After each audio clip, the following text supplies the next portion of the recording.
Halo Dokter Iko. Soalnya dokter Malaysia, sorry ya, saya ini, oke.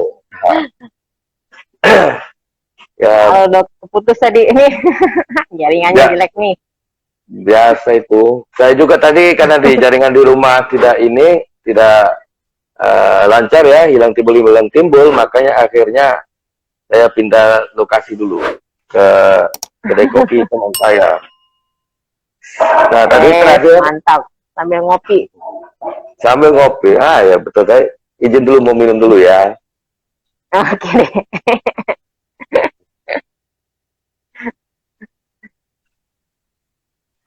Wis,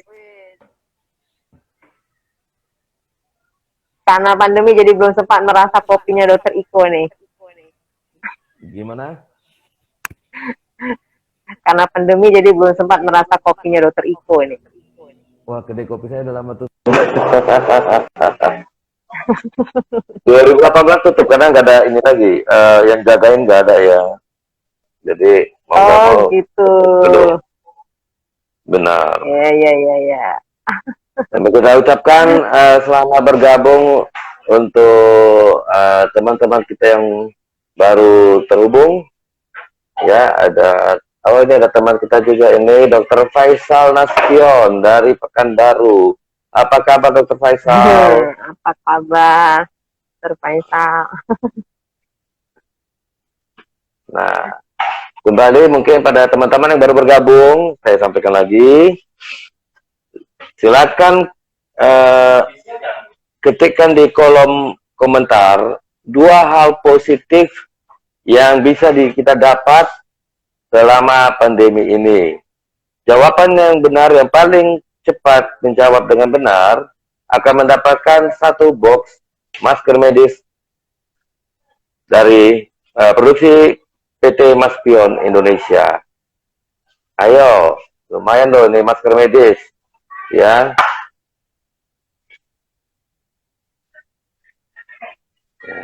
Meanwhile, dan satu lagi, saya lupa, ini karena memang kedai kopi teman saya, dan saya numpang untuk live, makanya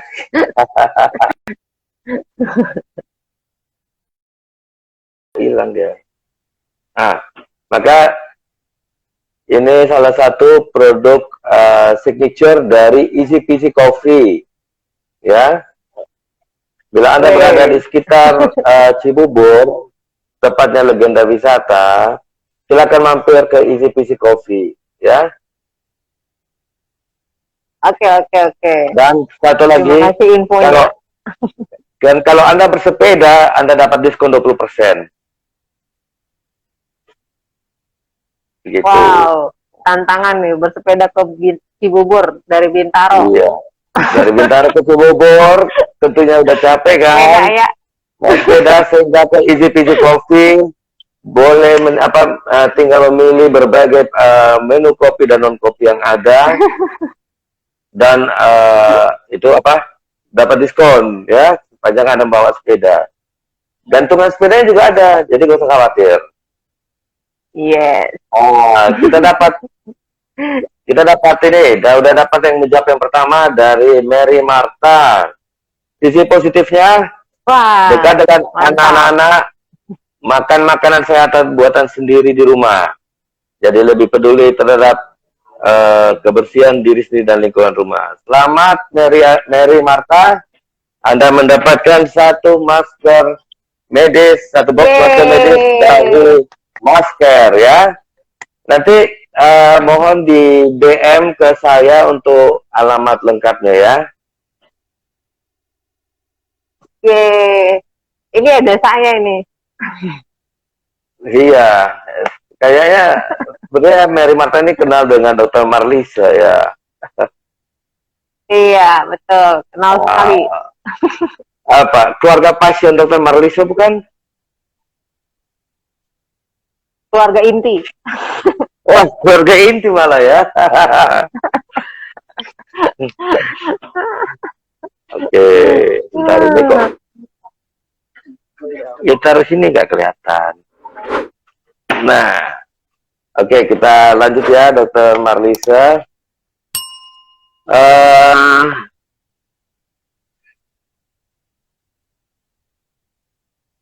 Tadi mungkin sebenarnya saya mau bertanya ya, karena bagaimana karena masa pandemi ini kan ya anak-anak otomatis tidak pergi sekolah secara fisik dan lebih sering di rumah jadi terkurung.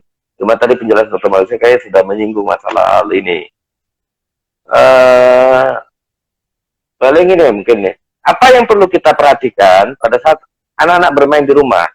Nah itu, karena mereka kan nggak bisa ini ya dari situ dulu bisa kemana-mana. Nah, apa yang kira-kira perlu kita perhatikan saat Nah, anak kita bermain di rumah? Silakan Dokter Malusia. ya, apa sebenarnya sih kalau ya perlu diperhatikan saat bermain ini sebenarnya sama ya, waktu sebelum pandemi dengan sekarang juga sama ya.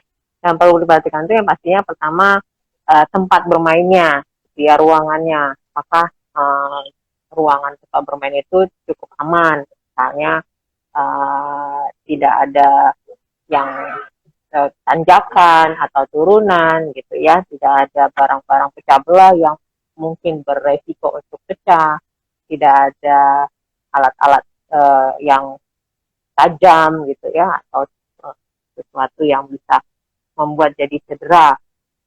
Kemudian juga apa namanya, alat permainan yang ada di situ yang tersedia di ruangan tersebut, apa yang kira-kira yang ada tersedia juga kita harus perhatikan kan.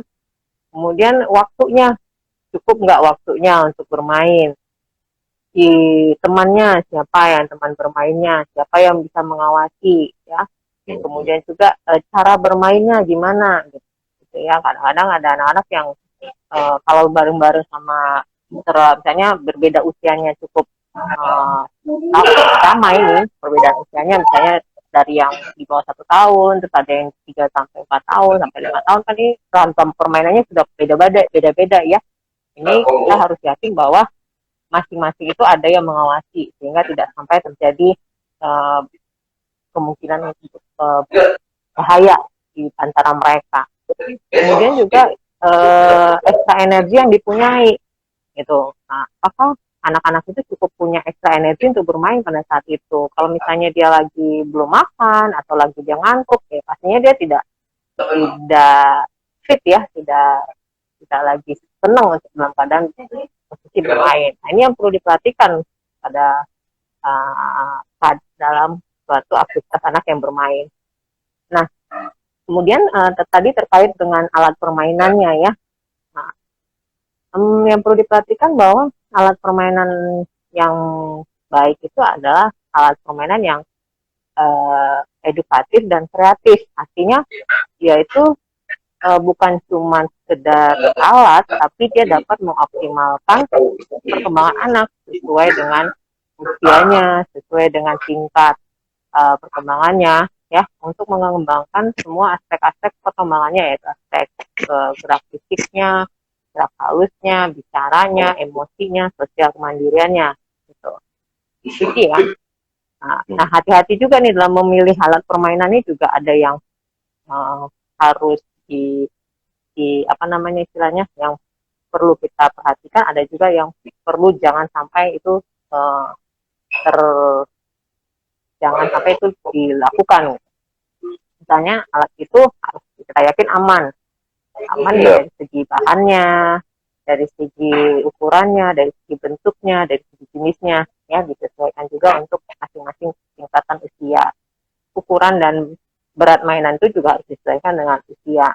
Kemudian desainnya itu juga ya, desainnya sebaiknya sederhana tapi menarik ya, nggak perlu desain yang terlalu beragam banget gitu misalnya. Kemudian jangan mudah pecah, jangan mudah rusak. Pemeliharaannya juga diusahakan yang mudah juga. Harganya juga jangan yang terjangkau lah istilahnya. Dapat yang penting sih fungsinya.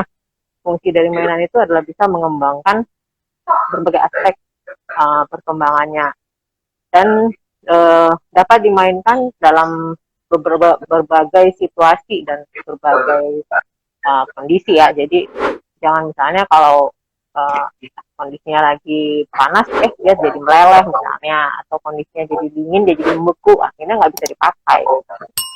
Nah, yang kadang-kadang terlupakan juga, kita perlu milih mainan itu yang bisa diterima dari sisi semua budaya gitu. Jangan sampai ada pesan yang tidak tidak senonoh misalnya atau apa. Nah, hati-hati, jangan juga, sebaiknya bukan jangan ya, sebaiknya itu jangan memberikan mainan itu sekaligus banyak gitu pada satu waktu, tapi banyak jenis, banyak macam. Nah, jadi ya sebaiknya sih dibikin apa misalnya ya, berotasi. Misalnya dalam satu waktu seminggu permainannya ada 3 macam. Nah, nanti seminggu depan diganti nih. Yang 3 ini disimpan dulu, yang apa. Jadi seolah-olah permainannya banyak, mainannya banyak. Padahal sebenarnya itu aja itu yang dirotasikan gitu ya. Kemudian jangan beli mainan itu karena harga ya, atau misalnya orang tua pikir tuh indah, menarik. Sebenarnya nggak terlalu penting. Yang penting apakah dia itu bermanfaat untuk si anak dan bisa dia mainkan sesuai dengan usianya. Jangan terlalu mahal ya, dan juga harus kita teliti itu tadi tuh keamanannya. Jangan sampai ada yang misalnya ada ujung-ujungnya yang tajam yang mungkin berbahaya kalau masuk mulutnya, atau jadi kena tangannya jadi luka gitu. Itulah yang perlu diperhatikan deh. Iya, Dokter Marlisa. Ini ada sharing pengalaman dari sejawat kita, Dokter Faisal. Beliau berkata, minggu lalu kami dapat pasien anak tertelan mainan anak. Sudah nyoba jalan napas untuk sempat tertolong di IR. Jadi ya, kalau itu juga pengalaman saya sendiri di saat ini ya, bertugas. Kadang-kadang ada masuk apa ya, pengalaman saya biji jagung ke lubang hidung. Saya juga pernah menemukan satu kasus ini, sepertinya kutu beras ya, itu nempel di gendang telinga. Saya kebetulan ada ya seperti itu ya, seperti apa namanya itu. Kalau bilang endoskopia kan terlalu ngeri, tapi saya menggunakan yang berprinsip sama. Saya sorot ke dalam liang telinganya, dan itu ada serangga yang nempel di gendang telinga. Dan kita lakukan usaha evakuasi benda asing tersebut dan berhasil. Ya, kita memang harus menjaga anak-anak kita, terutama usia 1 sampai 4 tahun itu rentan kadang memasukkan satu benda ya. Iya. Jadi makanya nggak tahu tadi mainan yang di share Dokter Faisal tadi, kira-kira mainan anak itu seperti apa? Benar, dokter, harus sesuaikan dengan umur. Jadi makanya kadang ditulis misalnya apa ya, yang nggak boleh sebut tidak untuk di bawah 3 tahun misalnya. Ya, itu biasanya. Benar. Ya, memang kalau yang kecil-kecil itu nggak boleh di bawah 3 tahun. Iya. Oke, ini juga Lego ukurannya ada yang macam-macam tuh, ukurannya dari yang kecil sampai yang besar gitu ya. Nah, benar. Jadi harus disesuaikan. Mantap nih Dokter Faisal, bisa emergency IR, dokter IR-nya mantap nih waktu kasus anak yang tertelan masuk hidung tadi itu. Dokter Faisal ini udah pengalaman puluhan tahun ini. 20 tahun itu ya. So pasti, udah lebih 25 lah. Udah sehat. 25 itu waktu kita pertama ketemu. Waktu kita mulai masuk ya. Iya. Iya betul. Oke, mungkin ada kita juga membuka kesempatan ya bagi para penonton, bagi penonton seperti lagu ya, bagi para pemirsa kita yang ingin langsung bertanya kepada Dr. Marlisa. Kemudian saya tadi juga lupa memperkenalkan Dr. Marlisa secara lengkap. Ini Dr. Marlisa Marpaung. Beliau adalah spesialis anak, konsultan tumbuh kembang. Sesuai dengan judul topik kita kali ini ya. Nah, silakan.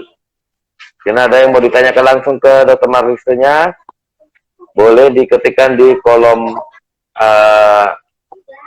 kolom komentar.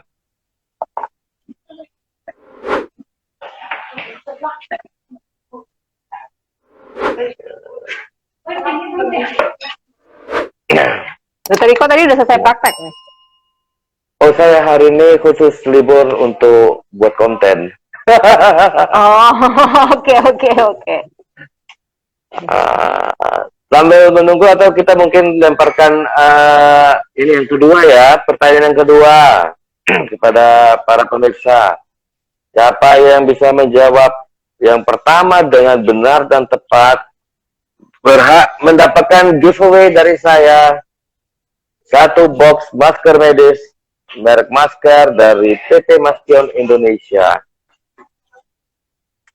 Pertanyaannya, sebutkan secara lengkap kepanjangan atau arti dari 5M ya. Sekarang kita lebih menganut 5M karena dengan 3M masih banyak orang yang belum menerapkan dengan benar. Makanya sekarang diterapkan 5M. Silakan langsung diketik di kolom komentar. Yang pertama menjawab dengan benar akan mendapatkan giveaway dari saya. Saya izin tuh minum lagi. Silakan Dokter Iko.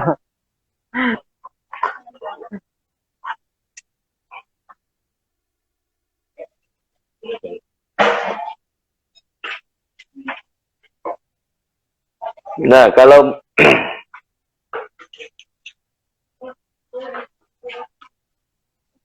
mungkin yang bisa kita sambil kita ingat kembali kira-kira intisari dari topik kita kali ini, yaitu yang pertama dengan adanya pandemi ini, bagaimana akan lebih sering berada di rumah, sehingga harus kita sebagai orang tua juga usahakanlah memberikan waktu yang berharga bagi anak-anak kita ya, atau family quality time.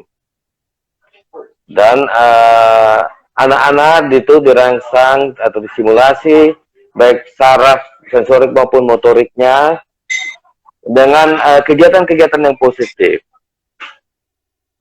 Ya mungkin seperti menggambar atau main sepeda ya, ada olahraganya, atau diberikan diperdengarkan dongeng dan lain sebagainya, sehingga tidak membuat karena kurangnya perhatian kita sebagai orang tua kadang terhadap anak lebih sering main gadget, mau laptop, mau HP, bermain game online segala macam, sehingga akhirnya menjadi kecanduan. Nah, pada satu taraf itu mereka sudah mengalami masalah kejiwaan, ya, emosi bisa meletus-letus dan lain sebagainya. Ini ada, sebelum kita menjawab pertanyaan berikutnya, saya sudah mendapatkan jawaban yang pertama menjawab untuk pertanyaan nomor 2 tadi ya, dari akun Nadia Pinem. Memakai masker, mencuci tangan, menjaga jarak, menghindari kerumunan, dan mengurangi mobilitas. Selamat ya untuk Nadia Pinem. Silakan DM ke saya untuk alamat lengkapnya. Yeay. Kita laknat. Ini ada pertanyaan berikut lagi. Dok, saya mau tanya, saya punya teman, anaknya sangat tidak bisa diam. Menurut teman saya, saat menonton TV pun dia selalu pindah-pindah tempat duduk. Nggak betah duduk di satu tempat saja. Usia 8 tahun. Apakah perlu konsul ke tumbuh kembang? Silakan Dr. Marisa dijawab pertanyaannya. Oke, terima kasih. Dari siapa tadi ya pertanyaannya, Dok? Dari keluarga inti tadi ya. Lihat nih. Oh, udah 8 tahun ya. Oh, iya. Ini udah termasuk lumayan nih. Ya, perlu penjajakan lebih lanjut ya. Kira-kira sebelumnya bagaimana. Kemudian juga memang baiknya kalau udah ada keluhan seperti itu harus dikonsultasikan ya, supaya kita bisa sama-sama melihat, dokternya juga semua melihat, jadi evaluasinya lebih jelas ya. Karena kalau udah 8 tahun seharusnya sudah tidak terlalu ada gangguan secara perilaku lagi. Artinya kalau misalnya diarahkan dia sudah lebih bisa mengerti. Tapi kalau misalnya ada gangguan misalnya, tapi kita harus lihat nih kontennya dalam posisi yang bagaimana. Baiknya sih emang harus dikonsultasikan dulu dan dilihat, jadi bisa diobservasi langsung gitu. Jadi baiknya dibawa konsultasi dulu ke dokter spesialis anaknya, Dok ya. Ya, ke tumbuh kembang lebih baik langsung ya, karena ada memang apanya sudah ada masalah nih kan, sudah ada, bukan masalah, sudah ada keluhan. Benar-benar, dan memang kalau begitu kita sebagai orang tua harus lebih merespon lebih cepat agar lebih cepat tertolong atau tertangani ya. Benar. Deteksi lebih dini, maka akan bisa diintervensi lebih dini. Biasanya hasilnya akan lebih baik